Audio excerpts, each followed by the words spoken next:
ذكرنا في الحلقة السابقة أننا سنبحث عن كثير من الأسئلة العقائدية والمعرفية، ومن ضمن هذه الأسئلة السؤال عن أدلة وجود الله تعالى وأدلة النبوة وأدلة الإمامة. قد يستغرب بعض الإخوة ويسأل: لماذا ينبغي لي كمسلم أن أبحث عن أجوبة الشبهات العقائدية؟ أنا من بيت ربيت فيه على الإيمان بالله تعالى وعلى تلاوة القرآن وزيارة الآئمة عليهم السلام، فلماذا أحتاج أن أعرف أجوبة الشبهات العقائدية؟ في الواقع أيها الإخوة الأعزاء، هذا سؤال جيد جدا، فنحن في هذه السلسلة لا نهدف إلى بيان عقائدنا أمام الباحثين عن الحقيقة فقط. نحن هنا في هذه السلسلة نركز على توضيح عقائدنا الشيعية، ونبين بعض الشبهات والإشكالات التي يشكل بها على مذهبنا، ونجيب عليها أجوبة علمية دقيقة، ونريد من ذلك تحقيق مجموعة من الأهداف، وأهمها الهدف الأول التعلم. الإنسان بطبيعته يميل إلى حب التعلم،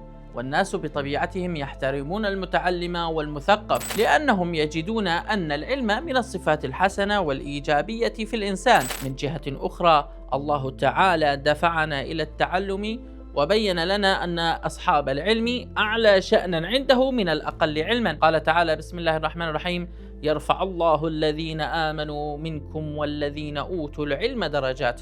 وقال تعالى: قل هل يستوي الذين يعلمون والذين لا يعلمون إنما يتذكر أولو الألباب. صدق الله العلي العظيم. ونجد النبي الأكرم صلى الله عليه وآله يؤكد هذه القضية في الرواية المروية عنه، والتي تقول: من سلك طريقا يطلب فيه علما سلك الله به طريقا إلى الجنة، وإن الملائكة لتضع أجنحتها لطالب العلم رضا به.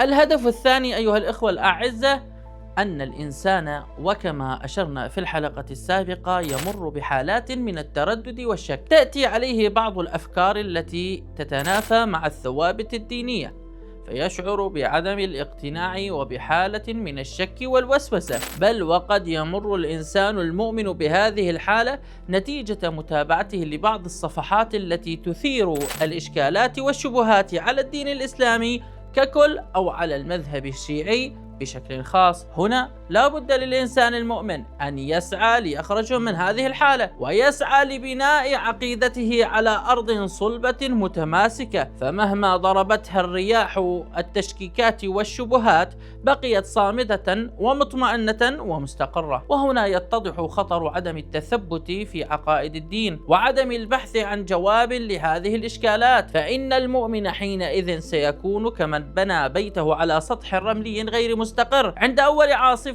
أو أول تيار شديد سوف تنهار عقيدته ويبتلى بالوسوسة والشكوك. إذن لا بد لنا أن نسعى للاطلاع على عقائدنا حتى ولو كنا نعلم بها إجمالا، وذلك كي نحصل فضل التعلم في الدين ونكتب في المتعلمين استجابة للفطرة السليمة وعملا بما أمرنا به الله تعالى وأكد عليه المعصومون عليهم السلام، ولكي نحصل ونصل إلى حالة الاطمئنان التي تطيب بها الحياة ونسر فيها في معيشتنا. هذا ما كان لدينا في حلقتنا لهذا اليوم، ونلتقي في الحلقة القادمة بإذن الله تعالى. وفقكم الله لكل خير، ودمتم في رعاية الله، والسلام عليكم ورحمة الله وبركاته.